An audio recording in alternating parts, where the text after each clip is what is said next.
देखिए, बड़े सवालों के लिहाज से अगर आप देखें नेहा जी, तो सबसे पहले चीज़ तो यही लोग जानना समझना चाहते हैं कि बजट का और कितना असर बाजार पर बाकी है। एवरीथिंग डन या अभी भी कुछ देखना समझना बाकी है बाजार को, नंबर 1।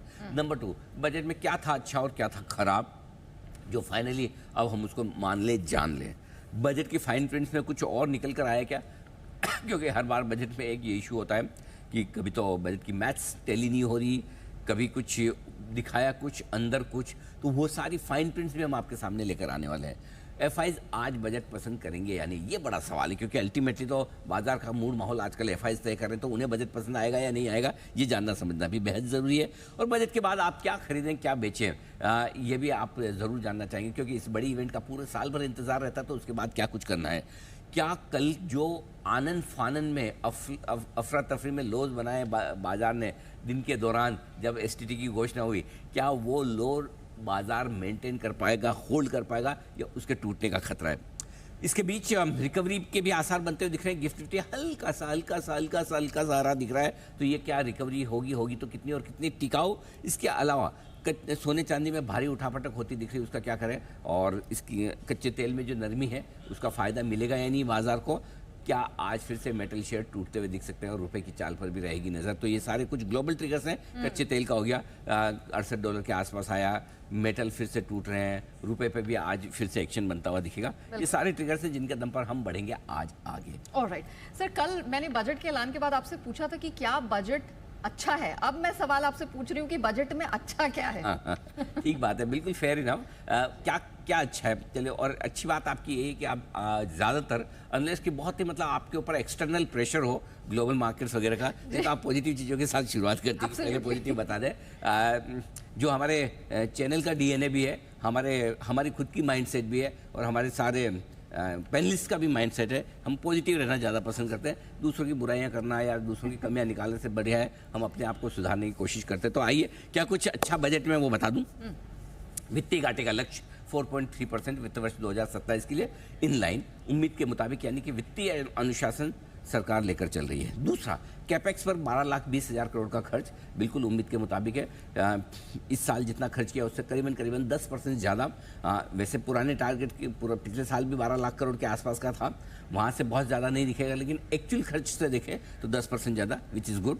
तीसरा, डेट टू जीडीपी रेशियो, ये एक नई टर्म जिसकी हमने जिक्र भी की थी कल, कि अब ये नई टर्म सरकार ने कॉइन की है, और सरकार ये कोशिश कर रही है कि भारत की जितनी जीडीपी है हमारा कर्ज उसके आधे से ज़्यादा न जाए, यानी कि 50% तक लाने की योजना है 2031 तक, जो कि कई सारे बड़े बड़े देश इंक्लूडिंग अमेरिका ऐसा करने में असफल हैं। तो इसमें बहुत बड़ा वित्तीय अनुशासन आता है, ये एक अच्छी चीज़ है। बायबैक पर टैक्स कम करने की कोशिश की है इंडिविजुअल्स के लिए, अब कैपिटल गेन टैक्स लगेगा। प्रोमोटर्स के लिए 2 अलग अलग स्लैब्स रखी गई है। भारत में क्लाउड सर्विसेज देने के लिए एमएनसीज और घरेलू कंपनियों को 2047 तक एक बड़ा टैक्स हॉलीडे देने की बात की, 21 साल का टैक्स हॉलीडे, ये बहुत इंटरेस्टिंग है। TCS, tax collected at source में कई सारी जगह रैशनलाइजेशन किया गया, इसकी दरों में कमी की गई। विदेश में रहने वाले भारतीय लोग अब यहाँ पर इक्विटी में ज़्यादा आसानी से ज़्यादा पैसा लगा सकते हैं, उसके लिए लिमिट बढ़ाई गई है। आईटी सर्विसेज के लिए सेफ हार्बर की लिमिट 300 करोड़ से बढ़ाकर 2000 करोड़ कर दी गई है। ये आईटी कंपनी को बिना मांगे एक सौगात मिली है। इसके अलावा डिफेंस और ईएमएस और टैक्सेल तीनों पर एलोकेशन बढ़ाया गया है। डिफेंस पर थोड़ा बाद में आया, पहले लोगों को लगा रहे डिफेंस पे कुछ बोला नहीं लेकिन ऐसा हो नहीं सकता कि डिफेंस पे एलोकेशन बढ़े ना, बढ़कर आया है। ईएमएस पर काफ़ी अच्छा एलोकेशन बढ़ा है, यानी कि मैन्युफैक्चरिंग पर सरकार का फोकस जो है यहाँ अभी भी बरकरार है।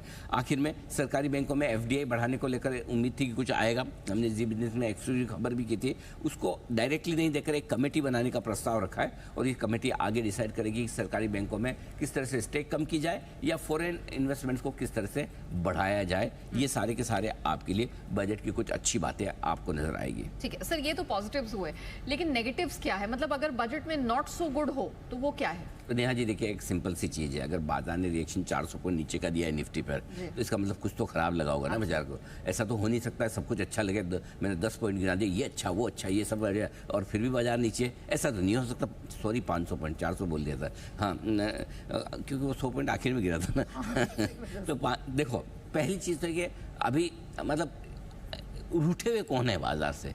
FIIs, right. सो एफआईज रूठे हुए हैं, और एफआईज का मूड ठीक करने के लिए बाजार में ऐसा कुछ खास है नहीं। ऑफ कोर्स इकोनॉमी की रफ्तार, डायरेक्शन, पॉलिसीज, रिफॉर्म, ये सब अपनी जगह ठीक है, उस तरफ डायरेक्शन है, इसमें कोई डाउट नहीं है। लेकिन एफआईज उनको जो चाहिए इस वक्त बाजार में कि कैपिटल मार्केट से रिलेटेड कुछ ऐसे ऐलान हो या उनके टैक्सेशन से रिलेटेड कुछ ऐसे ऐलान हो जो उनको पसंद आ जाए, वो वैसा कुछ भी दिखा नहीं है। पहली चीज़ तो एफआईज का मूड ठीक करने का अचानक से, अगर मैं एक एफआई हूँ, मैं कल तक बेच रहा था शुक्रवार तक, और आज सुबह सोमवार की सुबह आते बजट आ गया इंडिया का, मैंने पढ़ लिया, आओ बेचना बंद, खरीदना शुरू, मिसिंग है वो। वैसा कुछ भी नहीं है कि मेरा शुक्रवार और सोमवार के बीच में मेरा मूड बदल जाए एज ए एफआई, वैसा कुछ नहीं। नंबर वन, क्यों ये हो ये रहा है कि बार बार कैपिटल मार्केट में जो टैक्सेस लगते हैं उनके साथ छेड़छाड़ हो रही है। लगातार तीसरा साल ऐसा हुआ है जब long term short term capital gains या फिर एसटीटी या फिर किसी तरह से बायबैक से रिलेटेड, डिविडेंड से रिलेटेड टैक्स बदले जा रहे हैं। ये बाजार को पसंद नहीं आ रहा कि टैक्सेशन की स्टेबिलिटी और सर्टेनिटी नहीं है, ये सबसे बड़ी समस्या है। फॉर एग्जांपल, सबको उम्मीद थी कि एसटीटी घटाया जाएगा ताकि कैश मार्केट के वो वॉल्यूम्स और बढ़े, लोग एफएनओ से हटकर कैश में आए। अब उसको तो नहीं किया, एफएनओ में बढ़ा दिया कि एफएनओ में मत जाओ। एक दूसरा तरीका ये भी हो सकता था कि आप बजाय एफएनओ के एसटीटी बढ़ाएं, जिससे कि लोग डिस्करेज हों सट्टा करने के लिए, आप कैश का एसटीटी घटा दें, वहाँ इनकरेज हो जाते लोग करने के लिए। वो भी एक ऑप्शन था ना, लेकिन सरकार ने वो दूसरा वाला तरीका ज़्यादा समझा, एसटीटी बढ़ा दी, और ये बाजार को सबसे ज़्यादा, जो 24,600 के आसपास निफ्टी टूट कर आया था दिन के दौरान, जब एसटीटी का ऐलान हुआ तभी आया, शार्प 2-3% का एक करेक्शन इमीडिएटली आया था निफ्टी में। इसके अलावा बायबैक पे टैक्स कम किया है। अभी तक बायबैक फ्लॉप हो रहे थे, क्योंकि बायबैक में जो भी आप शेयर बायबैक में देते हैं, जो उससे पैसा आ रहा है वो डिम्ड इनकम है, पूरा का पूरा टैक्स भर दो। अरे भाई कैसे पूरा टैक्स भर देंगे, इन्वेस्ट भी तो किया था, अब उसका आप लॉस क्लेम कर लो, बागी कर लो, जब होगी तब होगी, इनकम कर लो, ऐसे चलता नहीं है। तो उसको ठीक किया कि चलो इंडिविजुअल्स की जो अगर आप बायबैक में आप पैसा बना रहे हैं तो आपकी वो कमाई लॉन्ग टर्म या शॉर्ट टर्म मानी जाएगी, ठीक है, कैपिटल गेन टैक्स हो है। लेकिन फिर भी उसमें भी फिर चलो ठीक है, अच्छी बात है, लेकिन वो आधा अधूरा दे रहे हैं इंडिविजुअल्स के लिए, लेकिन प्रोमोटर के लिए 2 स्लैब बना दी। आप कॉर्पोरेट है तो 22% देना पड़ेगा, इंडिविजुअल है तो 30% है। ये क्या है, मतलब एक चीज़ में 3-3, 4-4 दरें करना, जो बाजार को नहीं समझ में आ रहा, पसंद नहीं आ रहा है, ठीक है। तीसरी चीज़, अब जैसे एक और चीज़ है, पुराने समय से कोई भी ऐसी नियम चल रहा है, पुरानी डेट से, रेट नहीं, इसको डेट कर दीजिए, पुरानी डेट से नियम बदलने की आदत बाजार को पसंद नहीं आती। पुरानी तारीख से कोई एक नियम है, अब फॉर एग्जांपल कल गोल्ड बॉन्ड पे एक आया, सोवरेन गोल्ड बॉन्ड, ठीक है। सोवरेन गोल्ड बॉन्ड फंड अगर आपने आरबीआई से खरीदे हैं, आप मेच्योरिटी तक रखते हैं, तो वो टैक्स फ्री हैं, चलो अच्छी बात है। कल अचानक से ये आया नियम कि अगर आपने आरबीआई से नहीं खरीदे, मार्केट से खरीदे हैं, तो वो खरीदने पर अगर आप चाहे वापस बेचें या वापस बेचें तो टैक्स लगना ठीक है, लेकिन अगर वो आप मैच्योरिटी तक रखते भी हैं तो उस पर टैक्स लगेगा। तो भाई ये तो जब इशू किया उसी दिन बता देते ना, जिस दिन आप गोल्ड बॉन्ड लेके आए उसी दिन बोल देते हैं कि खाली आपको पूरे टाइम रखना है, बीच में खरीदेंगे बेचेंगे तो जो बेचेगा उसको भी टैक्स लगेगा, जो खरीदा उसको भी ये टैक्स का बेनिफिट नहीं मिलेगा। आप लोग जो बीच में करेगा उसके लिए टैक्स फ्री नहीं है, बात खत्म। अब अचानक से पुरानी, तो ये सब छोटी छोटी चीज़ें क्या है ना, ये ना मज़ा नहीं आता उसमें। फिर उसमें ये लगता है कि वो आप बड़ी चीज़ों को सोचने के बजाय छोटी छोटी चीज़ों से कहीं ना कहीं पैसा निकालने की कोशिश कर रहे हैं।